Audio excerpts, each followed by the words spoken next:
Welcome to Between Shelves, where we make connections between literature, theology, philosophy, psychology, and culture. Join us as we explore the interconnectedness of race, spirituality, psychology, and metamodernism. Each episode invites you into a thought-provoking journey, unpacking how these elements shape our understanding of the world and ourselves. My name is Aaron Waldron. We're a religiously traumatized theopoet and a shaman in journey. Our work focuses on creating community and between spaces for religiously traumatized millennials, navigating life beyond colonized religion. And my name is Rafael Reyes. My work is on the importance of imagination and theopoetics in philosophy and religious pluralism. We invite you to Between Shelves to learn, listen, and become. All right. Welcome back to the dialogue. It's good to be back. This time, as part of the dialogue, we're exploring Meta-Feminism, which is examining femininity as a dynamic spectrum within the framework of metamodernism. We navigate the intricate intersections of gender, identity, and societal constructs, centering the experiences of Black women. Now, when we say Black women, and when we use the word Black, just as a reminder, we've mentioned this early on in the dialogue's previous episodes, but Black is pertaining to a particular experience with the help of James Cone's work in defining Blackness as this experience that is undergoing oppression. So when we see women that are undergoing oppression, we're referring to them as Black women. We are not using the race or skin definition. And so it really focuses on those enduring and living a Black experience when we say Black women. So through these lenses, we challenge conventional and colonial narratives, exploring how metamodern perspectives invite us to deconstruct feminine oppression while embracing fluidity, complexity, complexity, and inclusivity. So we are back. Welcome, Raphael, again to the next iteration of this amazing yet complicated dialogue. It's good to see you. Any beginning entry thoughts on this? Yeah. Thank you. Welcome, everyone. First of all, great to be back and talking. This is as you know, we always do. We kind of talk about a certain subject in the beginning, then we have a special guest. And so we're going to have another special guest post in the next podcast. But I kind of wanted to further clarify, since you were talking about Blackness and Black women as part of our subject matter for today. Even this term of feminism wouldn't fit that category because amongst those theories, feminism was considered white women, which was considered sort of like this first wave feminism. And then you get these third wave, which introduces womanist critical thinking, or womanist epistemologies and womanist theology, which speaks more towards Black women and Black women's needs. And, you know, as you're well versed in, and you've actually got to introduce here, you know, this is where we start getting Mujerista theologies, and this continued growth of these waves of feminisms, but have these different terms because they speak to a very particular group of women.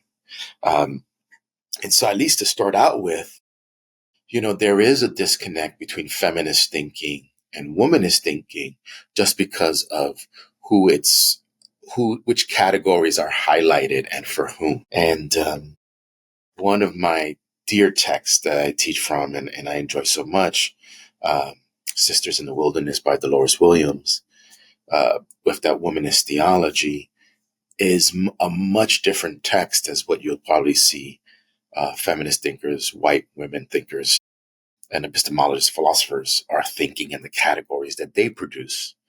And I just wanted to make that that highlight here. The title we have is Meta-Feminism as a general category.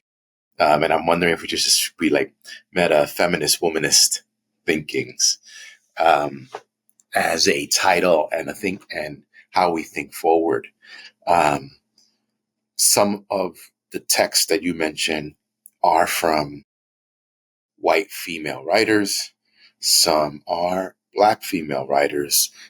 And I think one or two were Latina female writers. And just wanted to make sort of that distinction to actually talk about the complexity, even within feminist thinking in and of itself. And I would want to say, this is the beginning piece, that even that shows how feminist, womanist thinkers are countering the patriarchal or Kyriarchal, which we'll go to in a moment, thinking, which is not this all unifying perspective from this one space. This is how everyone else thinks, but that there's room for a multiplicity of voices with their theories and ideas that come out of their contextualized, concrete experiences, and they add to the framework. They add to this framework of society. They add to this framework of epistemology and knowledge formation, which has always been a counter because of the complexity it builds. But tells us, but that is reality, that is life, that is actuality. So I'll pause there so you can continue on. No, yeah, you're spot on. And thank you for making that distinction too. It's interesting because on the surface level, we're two males, right?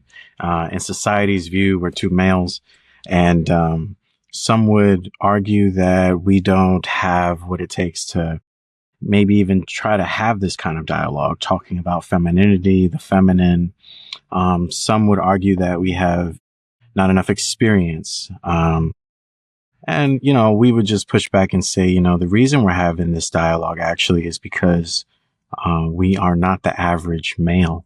We find ourselves being family orientated, compassionate, caregivers, considerate people.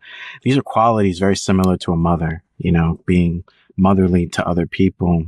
And in our personal lives, we find ourselves, doing these things. So having this dialogue only comes natural from a place of concern, deep concern. The women we see in our lives and what they're enduring and dealing with and what they are challenged with just by being women. And the complexity of being a woman in a patriarchal society. And so on that note, we think a good starting point should be talking about where the hell does patriarchy come from? Where does this concept, is it new? Have we seen this throughout all time or something? It's also interesting to acknowledge how patriarchy has affected religious thought too. And we both swim in the waters of spirituality and theology. And so this background question or inquiry of how does this relate to, if not, how is it God? So when women are experiencing these oppressions and we look through history and see that this is an ongoing pattern since antiquity, at least, then we start to wonder, how come this hasn't been approached in a manner to be resolved, right? Why has this been perpetuated? Why does it continue to be perpetuated? And why are not enough males, visible,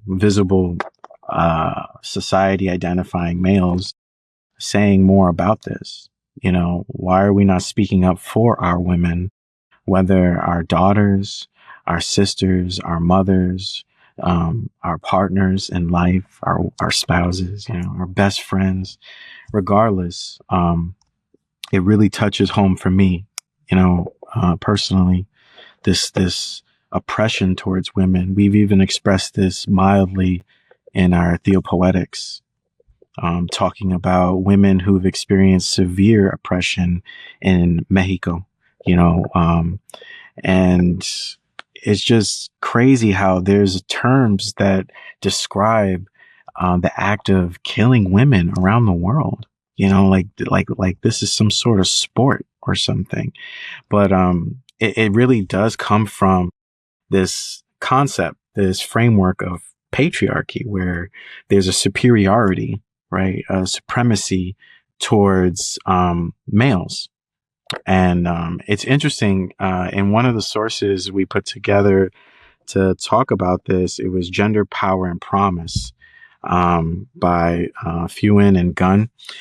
This book was talking about how since the Greek times of thought, and a lot of our society is built upon Greek thought, they were primarily focused on creating a hierarchy of society and authority and power, right? The underlying factor here is power. So throughout this dialogue, you're going to keep hearing these concepts of power, because it seems that power is the reason for feminine oppression. We may be wrong, but, we'll leave you to decide by the end if you feel like that is something that is an underlying factor, that power seems to be the thing that is causing various forms of oppression towards the feminine in general. But just mentioning that book, Raphael, did you have any thoughts that come to mind? Yeah, so when we're looking at Greek culture, there's some really interesting highlights that you can point out. I do. I'm going to say that.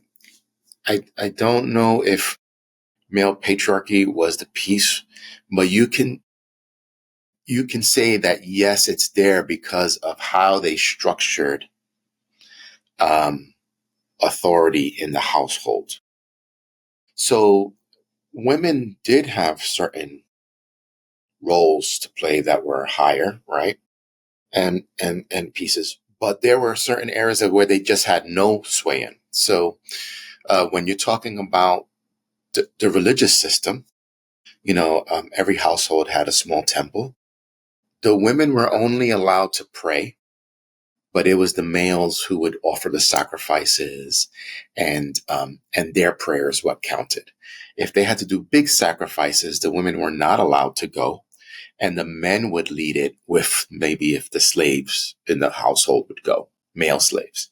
But women weren't allowed to go into that. So that at least introduces this concept and idea that women were just not allowed or given access to divine gods. That means you don't have a place here. You can pray to give blessings to the male of the household so that they may make the right decisions. So you see, here's this indirectedness, even in prayer. That's there. And so then I would have to correct myself and say, yeah, you start seeing inherently within there these power structures that would limit women and in what they can do. So they did have some power, but that was a severely limited power. And men had responsibilities, but those responsibilities came with great power and things that they can do.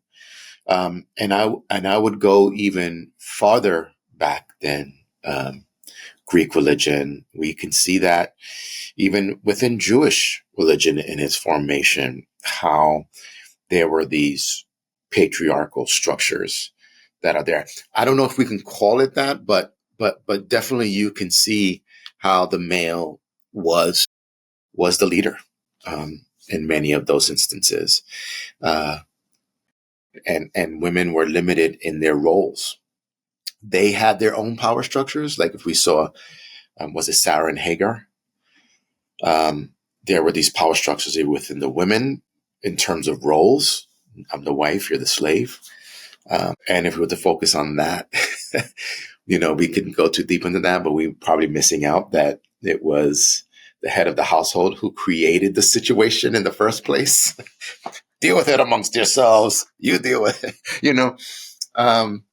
So you can see deeply ingrained in our societies and even within our religious traditions, these hierarchical frameworks that place the male as the head, of those households and tribes and so on and so forth. Yeah, just to add to this, just starting, it goes back as the 7th century BCE, before Common Era, in the Hinduism culture. There is a Hindu law called Manu, and it's in the Dharma Sutras. And it basically restricts the freedom and autonomy of women, establishing patriarchal norms as a child marriage, the requirements of virginity and chastity for women, and their subjugation under the supervision of male relatives, i.e. father, husband, and son.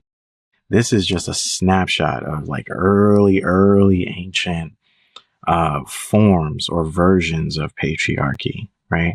And I think you were saying, Raphael, over the years and over time, it's evolving. And you're right. There's no one way or form or version of it that we can pinpoint and say, this is the problem. Let's fix it. Like it just keeps evolving like a virus, right? We have many iterations of viruses because of whatever, the environment, the context. It may take on and thrive, or it may die out in certain areas.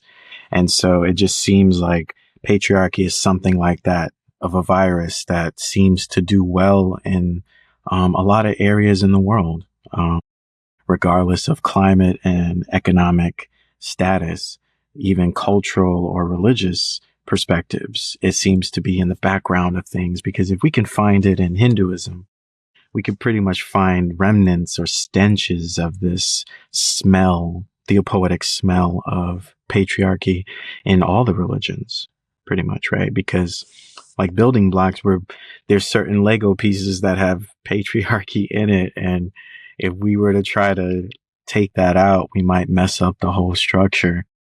Yeah. Just as a food of thought. I've been reckoning with, religion is tough, right? Because it hits at the heart of everyone. And I'm really sympathetic because I've been studying this all my life. And sometimes I have a critical edge and sometimes I have a heart and I variegate back and forth.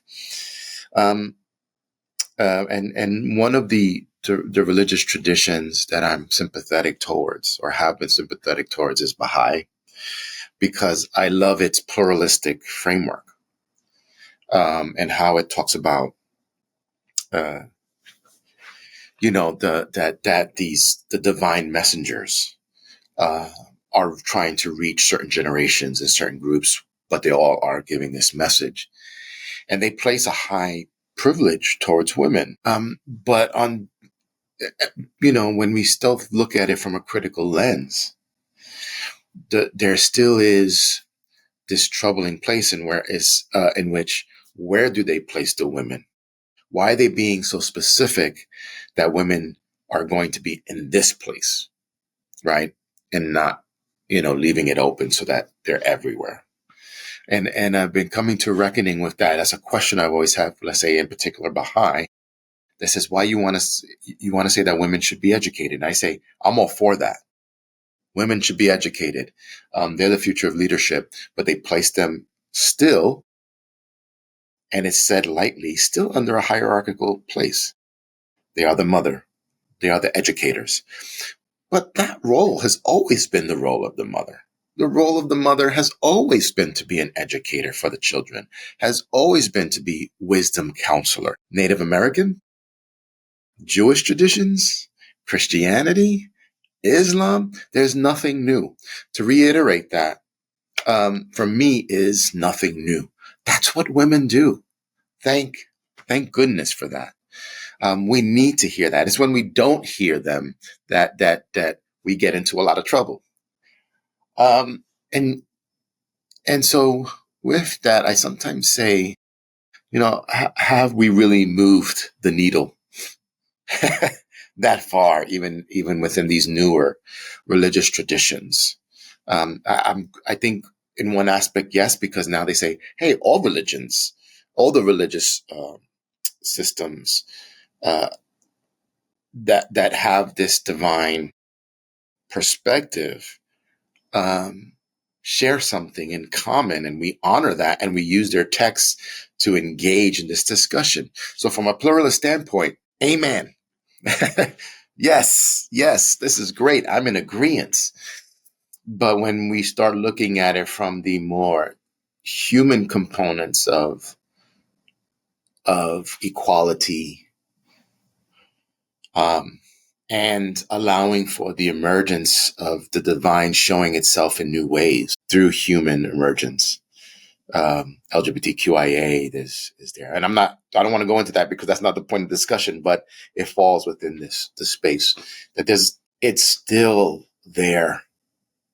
We still need to deal with these hierarchical pieces. Baha'i does it better than pretty much anyone I know, but it's not like they're super far, right? They have women that are on their councils, and they have women that are the professors. And I think I'm grateful for that tradition, and they're showing us how to do it. They're showing us the right way of how we start having this inclusion of women in councils, inclusion of women as part of the leadership, inclusion of women as important aspects of the family. I just hope that they don't get limited because that shows in other ways. So I'll pause there. And I'm not hitting on Baha'i. I'm very sympathetic towards Baha'i as a great religious tradition that I've studied. And I'm going to now have to go back and read it with that lens and maybe probably get a better perspective on it. Yeah, definitely. You mentioned lens, right? And an interesting lens to look through is the womanist lens. Just two that come to mind as you were talking. Kelly Brown Douglas, when she wrote The Black Christ, in her book, she says towards the back she says, "So is Christ a black woman?" as a question mark, right? And she replies, "Yes, when black women are acting to establish life and wholeness for the black community." That's an interesting, short statement, but it's very powerful, right? Because it's building on what we're talking about here, defying the male perspective, even the male white perspective, right? There's so many layers like an onion to this thing. And again, we are not the one all be all, but we are just hitting on certain layers that we came across. Also, another interesting book is God is a Black Woman by Dr. Christina Cleveland. This is very interesting because if we consider that God is not a man sitting on a throne somewhere in the sky, she likes to say sky daddy. That's so interesting. But it's deeper, right? Like she's alluding to this idea that we've been indoctrinated by these views and ideas of believing that there is a white male, long-haired God man sitting on a throne judging everyone, and this kind of myth has built over the centuries, of course, and ages, but she's pushing back. So is Kelly Brown Douglas and many others. Katie Cannon, her book Katie's Canon is crucial to understanding how does a woman experiencing blackness express their challenges and their plights, their discomforts, their injustices, especially when, in the umbrella of feminism, this act alone does not give credit to those experiences. So that's why wominists had to emerge, this way of breathing, this way of expressing. And it does not negate or say that, white perspectives are any less, but it's saying, hold on, we were there too. We felt things too. And we find that so powerful, especially as we step into metamodern thinking, where we're trying to go back and piece things together. If white women were there too, Black women were there too, and so what do those experiences look like? Not to compare, but to understand, right? And in the understanding, we're not meant to value and say which one is better or stronger or more important, but it's to say that, both these things are happening at the same time. This is a very complex issue. How do we continue to develop dialogue and process thinking around this? Maybe we may not come to something of a conclusion in this generation, but at least we need to start something, and I also feel like this dialogue kind of is like a very small micro initiative of that. What are your thoughts? Yeah, we've been talking about what these womanist texts are engaging in, but maybe we haven't really talked about some aspects of patriarchy and what it entails. I think we said hierarchy, but there are some other pieces to it. I just want to highlight that and then maybe get to it. So, one of them in patriarchy is male supremacy. That means the male is the one that has independent power, or has power and power over others. And that also means they have some control of I want to say sexuality, how women are to be.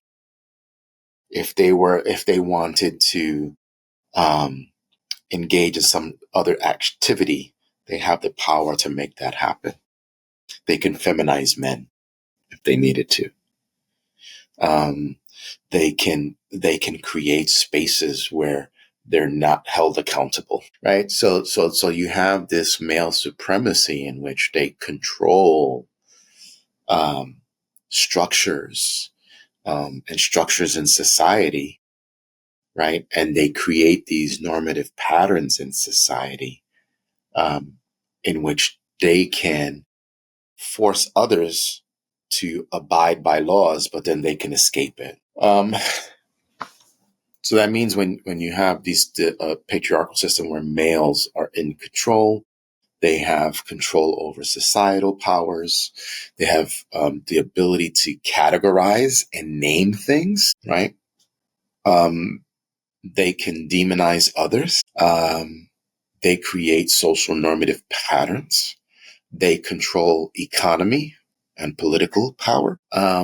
They control what can happen to bodies. They can control how and where we create.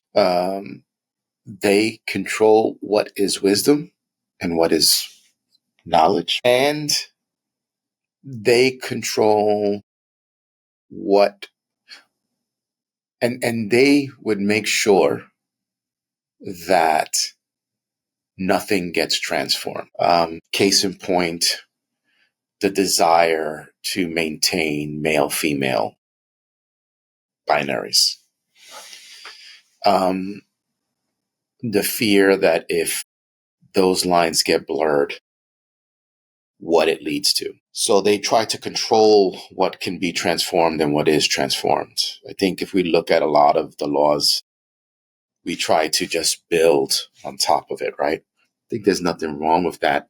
We try to, we have something and then we continue to work on it. But I don't think that falls within that category. When we're forced to maintain that, right? We're sticking with oil production because it allows only these companies to grow without other companies having more creative ways to construct and develop energy. That is more societally sustainable, right? That's one case in point. So patriarchy has those tentacles that they control a lot of these other pieces. And it's in the book, I think it's called Feminist Transformations of Religion and Gender Power, where I was introduced to this term called Kyriarchy, that it's a concept that actually goes beyond even patriarchy. And that here's all the systems that can be oppressed and that are oppressed. And it oppresses men and it oppresses women because the one that's in power gets to control all of that. Now, it just so happens it's men. So I would want to say Kyriarchy is patriarchy. They're one and the same, but they're saying, hey, anyone could be there. And as long as they manipulate race, as long as they manipulate class, as long as they manipulate sexuality and social hierarchies, and their goal is to maintain the same, hey, that's Kyriarchy. That's it.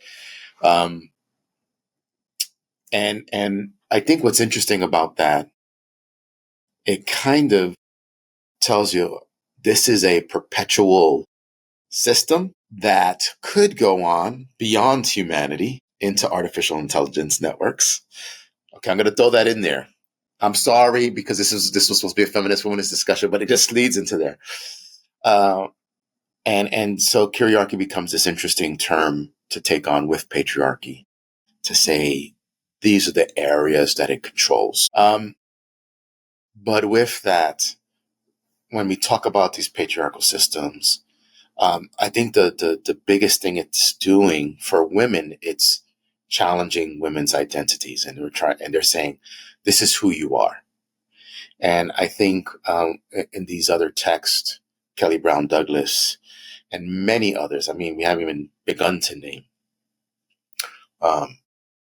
they challenge identity, and they challenge that identity by talking about their embodiedness, that says you don't have power over our knowledge. This is our knowledge.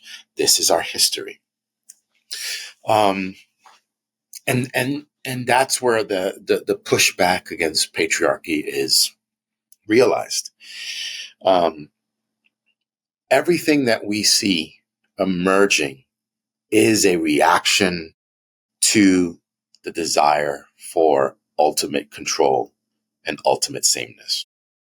Because in our nature, we are different, and women are leading that charge. We are different. It's not male and what is said. There's just a leading that charge. And we start to see it in that text when Kelly Brown Douglas talks about embodiedness. What do we feel in our bodies? What do our bodies feel when we see a traumatic event? In that discussion of the Black Christ, for me, I'm another book is coming to mind just because of the immediacy of it. In this thought-provoking episode of Between Shelves, we dive into the transformative concept of meta-feminism. This emerging framework reimagines the Black feminine experience and feminine identity in the 21st century. From art to philosophy, culture, and spirituality, we're unpacking how Black transhumanism disrupts outdated frameworks around race, belonging, and self-expression, opening up new pathways for reimagining the future. Whether you're a seeker, a scholar, or just curious about the evolution of identity in our ever-changing world, this dialogue has something for you. Catch the latest dialogue Between Shelves, streaming now on all your favorite podcast platforms. Don't forget to subscribe, share, and leave us a review. Let's explore the in-between together. And now let's return to our dialogue with Raphael and Aaron as we continue exploring how meta-feminism reshapes our understanding of identity, creativity, and the ever-evolving journey of becoming in the 21st century. Longing for Running Waters. I don't know if I've mentioned that book before. Brazilian feminist theologian. And she challenges patriarchy because she says in patriarchy, women are just considered a resource. And her challenge, and that's her challenge. Her challenge is, how can you consider us a resource? That means you consider us like oil.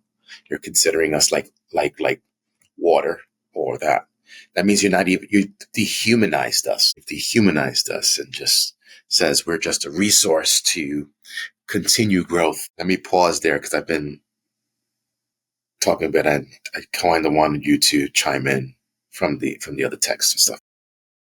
Oh man, you brought up a lot of great things as usual.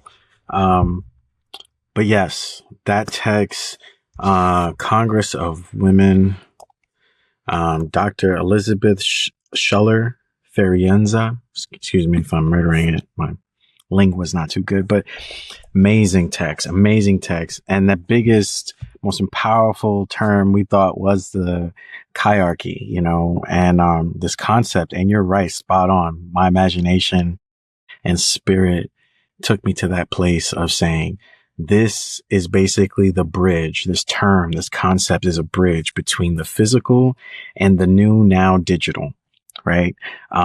So in the digital blockchain world of tomorrow, right, there is going to be some entity that is in power. This entity does no longer have to be a white male. This is revolutionary, right? This is argumentatively part of the digital revolution. How does the power behind something like male dominancy, patriarchy, transcend now into a realm, a dimension of living that is not focused on physical, but now focused on these digital things, these tokens, if you would, symbols, digital symbols. How do you now establish control in that setting? Control to that extent is what we're dealing with here, people.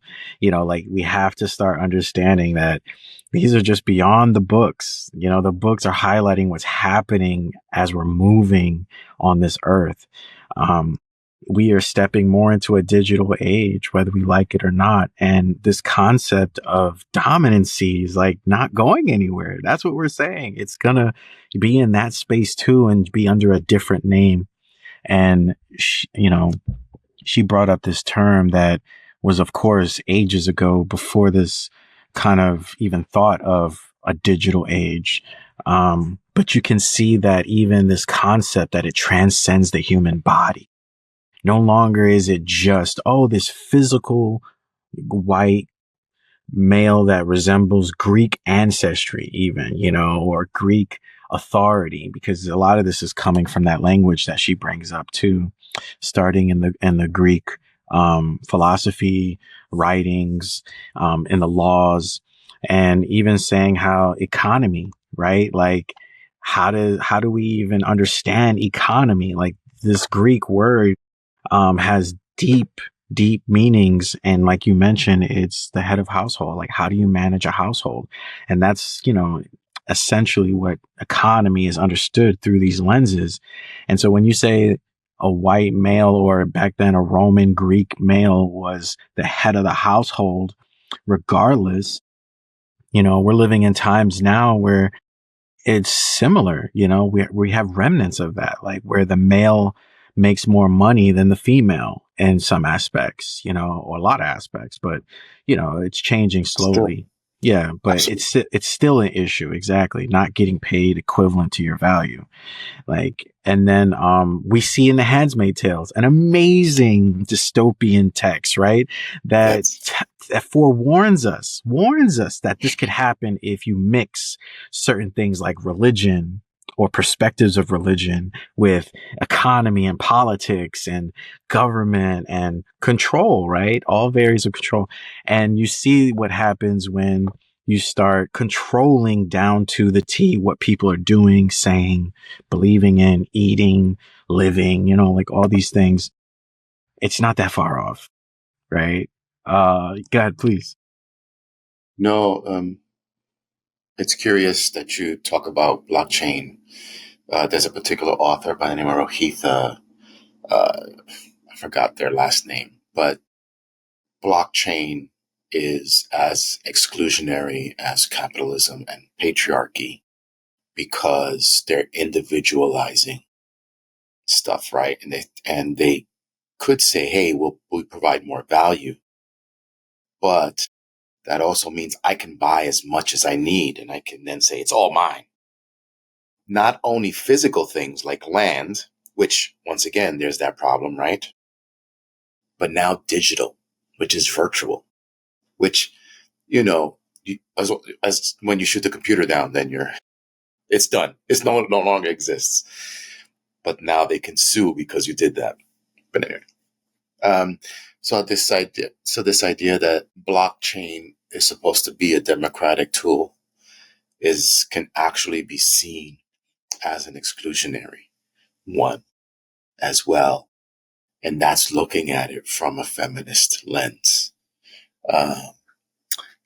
Once again, that has to be food for thought. We have to include that. That's how they see the system running, unless we have feminist, womanist ideas that shape blockchain, that shape all these digital journeys that we're going on to help us democratize, or to better yet, to make it human. Because to have just a male lens is not human. So I just kind of wanted to throw that out there as just a food for thought on, and I think it aligns with what is being said in the other texts. And I'm not doing the other text justice. I want to say everyone has to read them. And really what I do is as I'm reading them, I'm eking out like pieces that for me, I find important. Like in the book After Patriarchy, I forgot who the author is. They really do a good job of saying how patriarchy is seen in social hierarchies. We see it in the historical perspectives in scripture and in history, how we just mentioned households, in war, in politics, that has always been a strong male lead. And then when we see women, funny, interesting enough, when we see women as slave women, as women that's giving birth. And that's purposefully, right? Because that is, in our minds, indirectly, it's that symbol as that's who you are, right? You give birth to my children, my property. But that's all you do. And probably why there's a hatred for women liberationists like Harriet Tubman, because she counters so much what white male slave owners were doing, or these patriarchal slave owners. She was free, and she was freeing others, and she was a woman. And she led, afterwards, I don't know if she led an army, but she was continuing to spy and these other things. She has a rich history we have to go into. I think, so I think there, we see men there, and we see patriarchy there. I think we see patriarchy in these economic systems that just say, hey, you just need to work harder, right? You need to work harder, and that those who work harder are the ones that are favored. I want to say that favoritism is a patriarchal notion. Like God favored David. And I'm like, this dude was a womanizer, right? But if a woman were to do that, she gets stoned, or, I forgot who is there's a passage of scripture where the female married one of the sons, and he would ejaculate. He wouldn't be with her. He was killed. Then another brother went in. He was killed. The father sends her away. He goes to a place to retreat in and meets up with her and impregnates her and stuff like that. So there's this big play, right? I say, look at the spiritual aspects of it.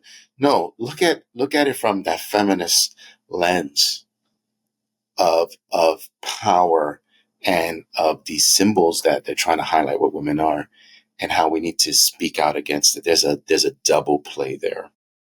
There's a double play of what favor is. there's a lot of other pieces, who's chosen and who's not chosen, hierarchies, who are leaders in political spaces. All of those things highlight historically for us these patriarchal powers and what they're trying to push back against. Because what's not talked about, and we see histories of, maybe in cultural settings, that there are matriarchal systems that are just as successful and are sustainable. But they get ravaged because you want these empires and, to take over land, things of that nature. So, I don't know what to say now. Now I'm kind of depressed in this podcast. so if I can segue, I think a question that these texts at least really sober us into, from a feminist womanist lens. They allow us to see ourselves. They're putting a mirror up and saying, this is who you are. And I would have to say, this is who I am, because I can fall back and do that at any time. Right. And so then a question that comes up for me is, then how does a metamodern framework of thinking help me to challenge my own perspectives, right? And seek sort of like this new synthesis of breaking away of old frameworks and engaging in dialogue with these other groups. And so I think that's where,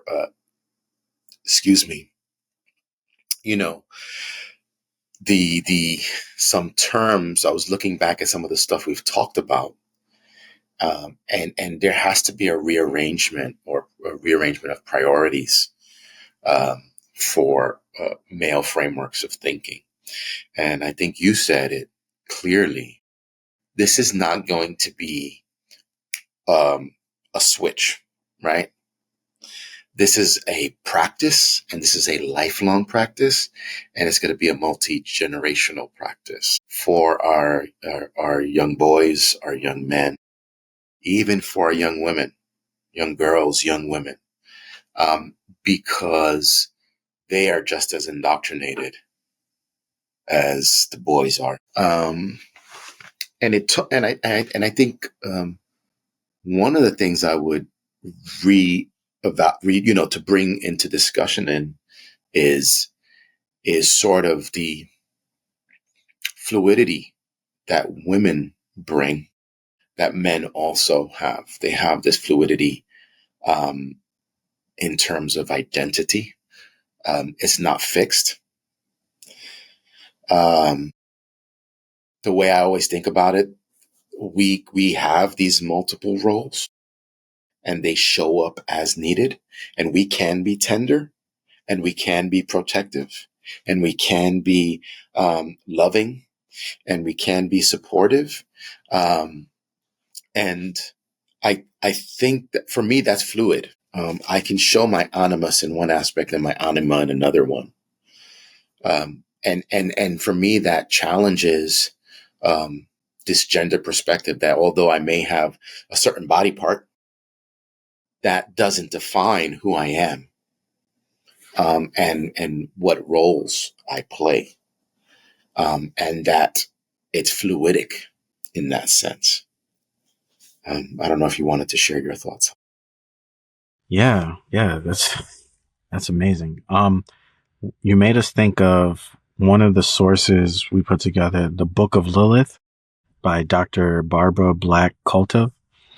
Amazing book. It really helped me in terms of perspective. When you mention how this approach is going to be so intergenerational, we're thinking of like this very large process of shadow work, right? Like our people have to go into the darkest aspects of what we know in our reality and what we know as ourself. And we have to face these things. And in this book, she really helps anyone, but particularly me, when reading it, with understanding the Genesis story. So now we reimagine. And so, the act of Sankofa, right? This African proverb, going back to retrieve so that you can build tomorrow, the future, in layman's terms. For me, going back to Genesis and seeing the whole story or myth between Adam and Eve, right? And saying, oh, wow, like it's very well possible Eve was not the first woman. And then this really opens it up theologically, right? And it makes it more complicated. It makes it more interdimensional, because now we're saying, okay, if Eve was not the first, and let's say, like in the book, the first woman was named Lilith, or symbolically represented Lilith. And Lilith was this untamable, uncontrollable, entity or symbol of woman or feminine. It very well is possible that the writer of the story, being male dominant, said, we can't tell this version. We have to tell the version that, Eve was the beginning, and Eve is now the male's creative, imaginative symbol of what woman should be, the perfect woman. And so then they come in and say, well, God created the perfect woman on the second go, but we're going to say it was the first go because God's perfect. God doesn't mess up. If people were to realize or start to believe that God created Lilith before Eve, symbolically alone, this has huge ramifications theologically, sociologically, even through the feminine gender itself as it understands to identify amongst or with male, And it's like, wow, this is crazy, because for me, for the longest time, we were under the influence that Eve messed up, and Eve did the first flaw, and Eve disobeyed God, because God's only command in the myth goes, you shall not eat from this tree, the tree of knowledge, right? For some reason, God didn't want Adam and Eve to know from the tree of knowledge. And so that even then, strikes curiosity as I'm reading the text, like, oh my gosh, like it just seems like the story has been modified for like a child, to understand. What do you think? Just one quick piece. I want you to continue. But even the explanation of Eve is not responsible because the order wasn't told on her. Automatically, what it does in the mind is to say the male is the leader, the female is not. So even in that sort of explanation, we see a hierarchical order established in there, which then creates a problem, right? Problematic. That's all I wanted to kind of highlight as you're talking. So please continue with Lilith. Yeah. And so with Lilith, understanding that it's very well possible that the first symbolic woman was this untamable, and we keep focusing on this characteristic, right? She was wild and untamable. This is not a bad quality, right? It seems natural, right? Like you stumble upon some natural Mustang horses in the wild, right? Do they naturally know that humans ride on their back? No. That's a form of training and relationship building, domestication, and so this wild aspect, right, that's highlighted in Lilith, like this rawness, like she just wants to be herself. And that is perceived through the male as, no, you're going against order. That's chaos, like that's problematic.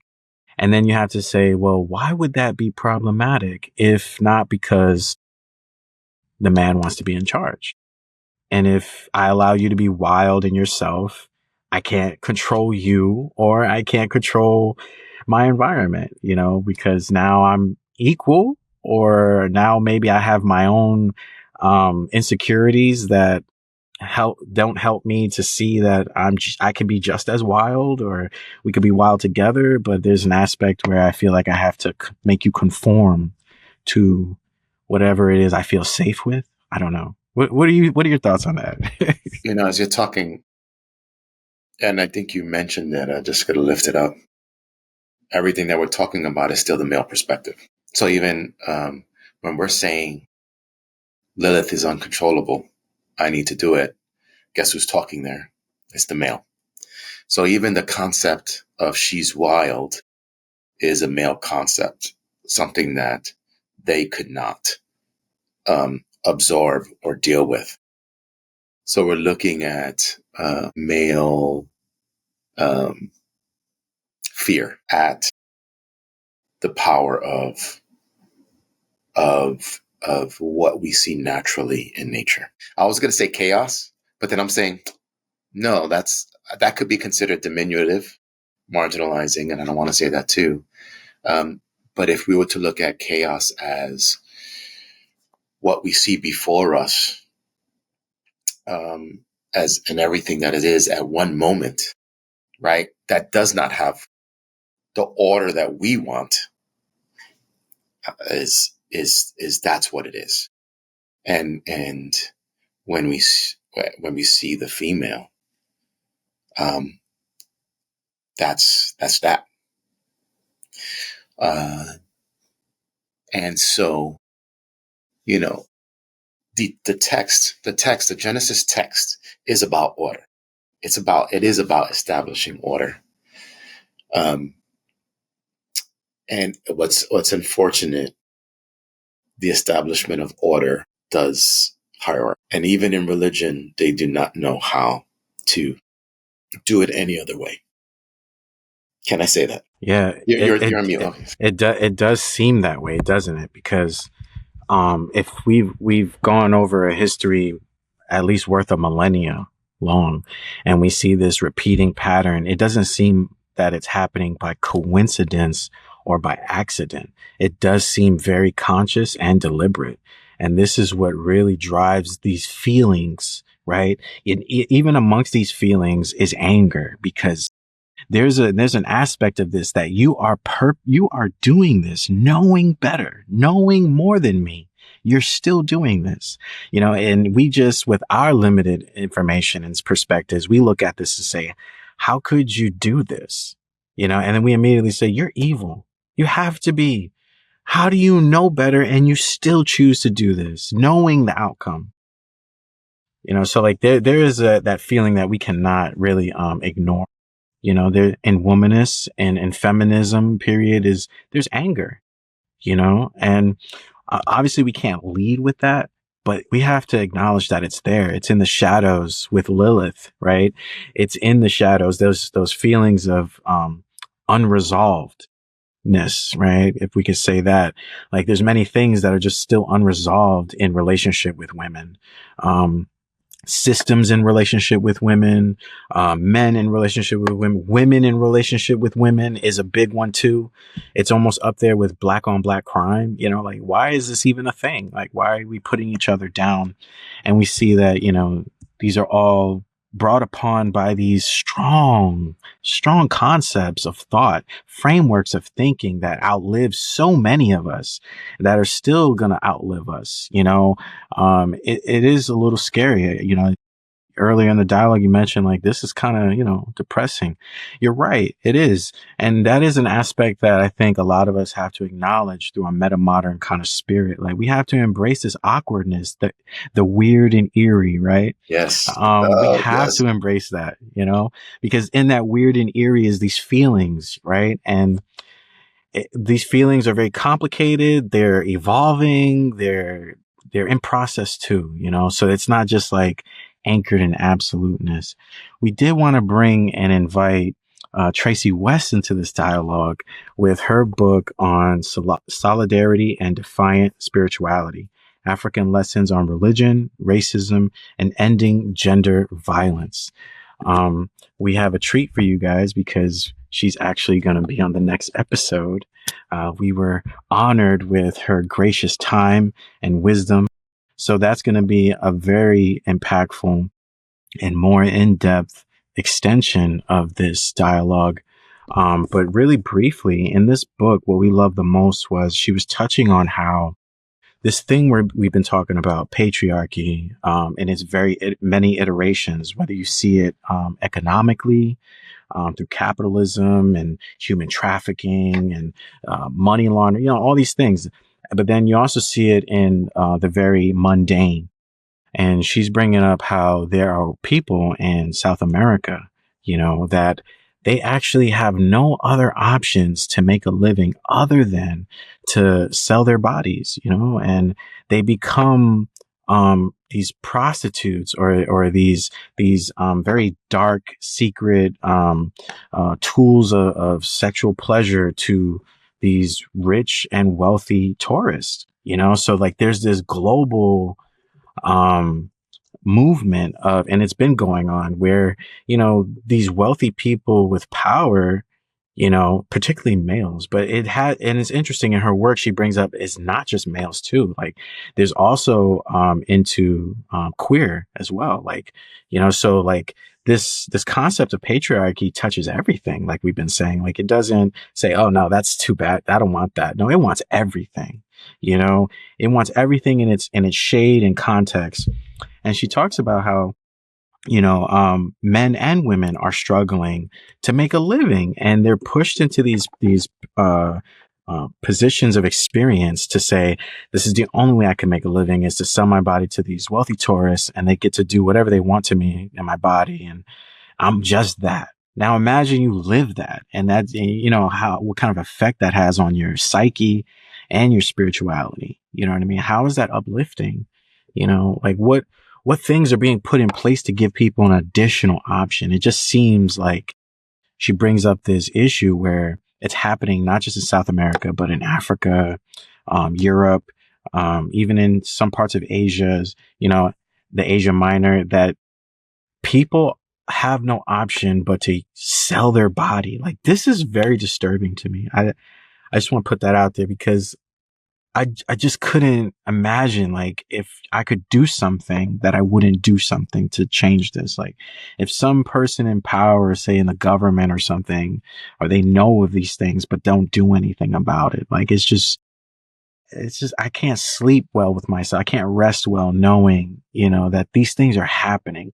And there's no age limit, Raphael. This is what's blowing my mind. We have kids, man. Like they're doing this to kids. Yeah. It's crazy. I'm sorry, but but this book is so powerful because it does offer this very, you could say, kind of theopoetic Lilith shadow kind of perspective of what's going on, in terms of gender violence, and gender violence, men are being attacked just as much, as women, but women are being attacked a lot too, and so we just wanted to clear that. What are your thoughts on this? No, it seems to be that then this term Kyriarchy is much more prevalent than patriarchy because it's how anyone can fall into that position of power as long as they have economic wealth, if they're within a certain class and have a set of resources that gets them to those, what they're looking for, in which they can do it. It's really interesting because it seems that you need to be in a highly controlled environment to get the resources you need, but then they go and do the most unorderly thing, right? How dare anyone touch a child, right? Or do some things of a sexual nature to an underage child, because those are one of the components. But they may exist within a very orderly society, highly structured business, very strict set of rules, a very strict political agenda, and then those two are juxtaposed, right? I'm for children, I'm for everyone has to follow these rules, but because of their wealth and power, whoever they may be, male, female, whatever, they can exit out do whatever they want to these set of people and then go back without ramification, without consequence. And at the moment, all out in the open. Because it is secretive, but now it's starting to show itself that it's all out in the open. That's real. And I think this is where this kyriarchal power is showing itself. I just want to create another connection. Not that it's a solution, but it's another connection of Foucault, where he talks about sort of like this web, this social web, that you could just put anyone in there. Male, female, Latino, Black, whatever it is. And in that position, they go with whatever's there, right?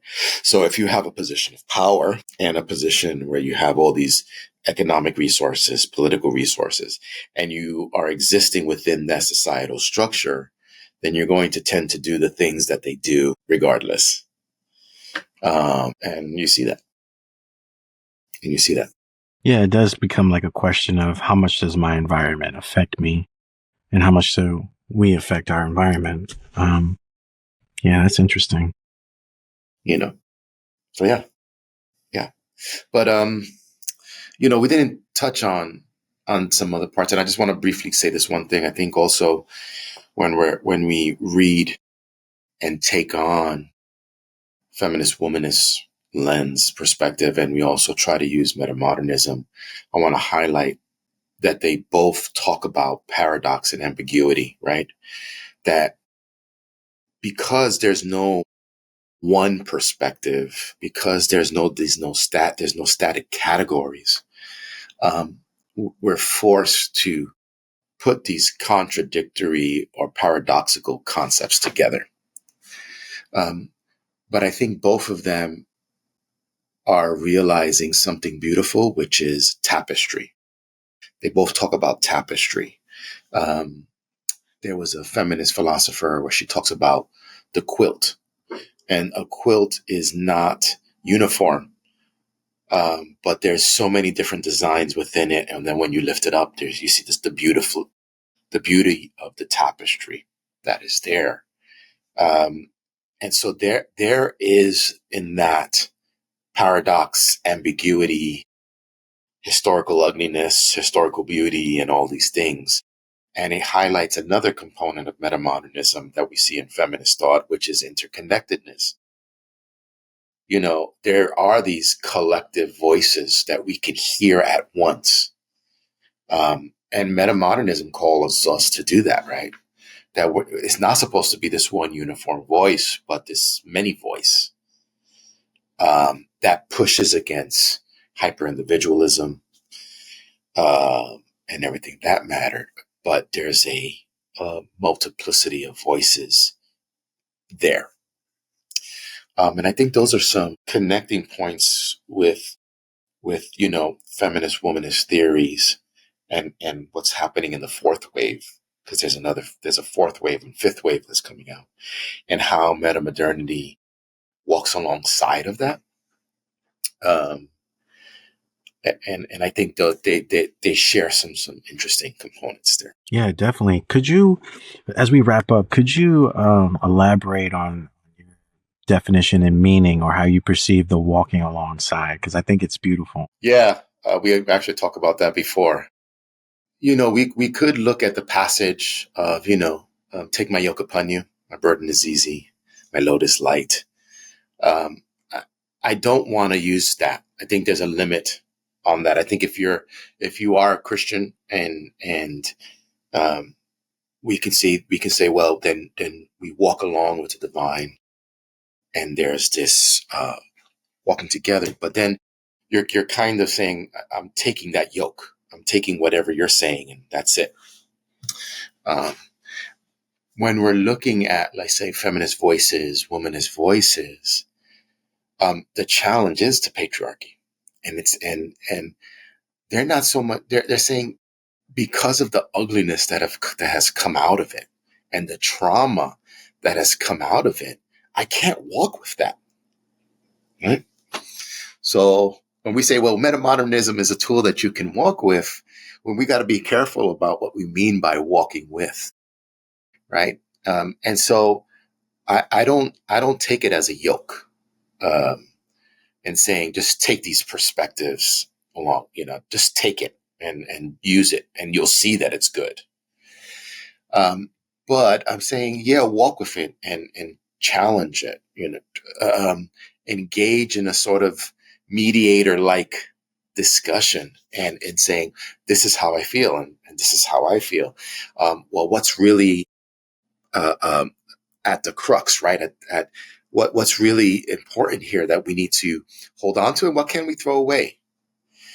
And having this type of challenging conversation between metamodernity and maybe even calling out metamodernity on some of its weaknesses, which we try to do, right, with race, and saying, it's useful here. But at the same time, when we do walk away from it, we still hold on to feminist theory, womanist theory, third, fourth and fifth waves, but maybe just with an expanded understanding that here's another tool set that I've learned something from, that I've garnered some other terms and words and ways of thinking about it, and that it better informs me. And so I think that's the beauty of walking with someone, right? You're not here to fully make them do the 360, 180, but rather to inform in some way their thinking, but they have the choice whether to take it or not. And that's what I think walking alongside is all about. There's no guarantees on that. I think that's what ambiguity is about. But at the same end, there is hope and there is optimism in that walking with, right? That is not going to be all negative. There are challenges to it, but that's the joy of walking with someone, right? I think that's the joy of engaging in that discussion, and that challenge in the walk. That those uphill climbs, or walking in those uphill climbs on a mountain with trees and these roots and these other things that get in the way, or if there was a rainstorm and it's slippery, because then walking together says, it can help me in certain parts, right? That walking with can help me tackle this component of the walking up the mountain. So I see those benefits there. Powerful. Thank you so much. Thank you so much. You made me think of how like the mother is like this great example or symbol of, the best of what femininity has to offer, right? If we are the consumption of yin and yang, right, the feminine and masculine, then it's like the mother doesn't just have all femininity, but masculinity as well. And it's interesting because masculinity represents action. And me and you've been talking about this, like how does feminine symbols take action? How have they taken action, and what actions have been taken against them? And that's interesting. Like there's this in patriarchy, this masculine energy that's, pushing against others, not just women, but in this context, women, and then we have to consider the feminine aspects of, the empathy, the compassion, the patience, the willingness to, seek each other out or seek harmony amongst others, among differences. I think that's a very motherly concept. I don't want to stereotype it, but I'm just saying, like, from my limited experience as a human being, as far as we remember, you don't really see that from a father too much, as a father symbol, or a masculine symbol. It seems like it comes from a more feminine, mother-like symbol. You would find any remnants of that action, like one that wants to bring people together or keep people together. One that mediates, like you said, family, dynamics and issues. So yeah, it's really interesting, is all we're saying, this overlapping, that's not a coincidence. It seems more like an interconnectedness, if anything. And from a spiritual note, the loving yourself is sort of like being a mother to yourself too. And we found that very interesting with talking about feminine and masculinity. Maybe part of like our colonization or the indoctrination of colonial imagination is us not embracing our femininity, our inner mothers, our inner ability to mother ourselves, be compassionate, patient, empathetic towards ourselves, because it's interesting that a mother can do these things, but it seems like they can only do it if they do it for themselves. Like I don't think it works the way that a mother can just do these things, but not do it for themselves. Like a mother that hates themselves, but loves everyone else. That just seems imbalanced. It seems, how's that even possible? My inquiry would come up. How do you understand love if you don't love yourself? And so that's why like the mother energy, that feminine energy is so attracting. It's like everybody wants some honey and some milk, like, because it's just like, it comes from sort of like the source. No? What do you think about that? So I'll just, with the question you brought up, made me think about, we can long for loving self, but we serve the other. And in some way we deny ourselves. Because here's where I'm coming from. I was in a panel discussion. I wasn't in the panel. I was seated, but one of the questions that a professor brought up, it says, when you think about self-interest, that's always been considered a sin. Self-interest is a sin, theologically. To care about yourself could be considered self-interest and therefore a sin. So you can long for self-care, but because it's considered sin, you may not want to do that if you hold on to hierarchical powers. And so then it's always an outgoing piece. I can care for others and love others on that piece. And all I'm left with is longing. So I may function in presence because I have absence. Now, is that a healthy thing? I can't answer your question.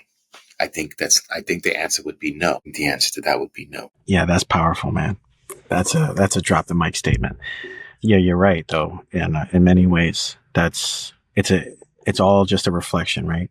Carl Jung would suggest, we're just looking in the mirror, so to speak.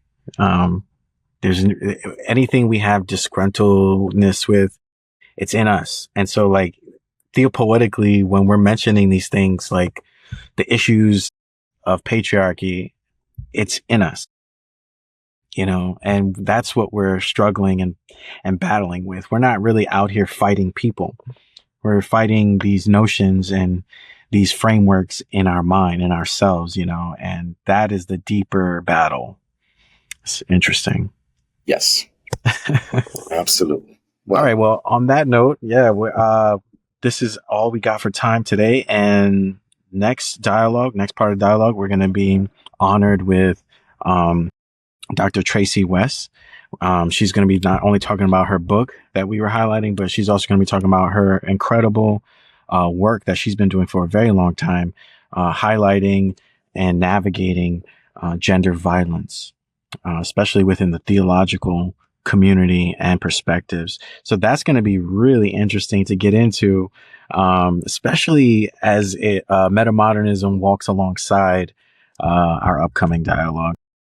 As usual, thank you so much for listening. Thank you for tuning in. Thank you for being part of this journey. And we'll see you next time. See you next time.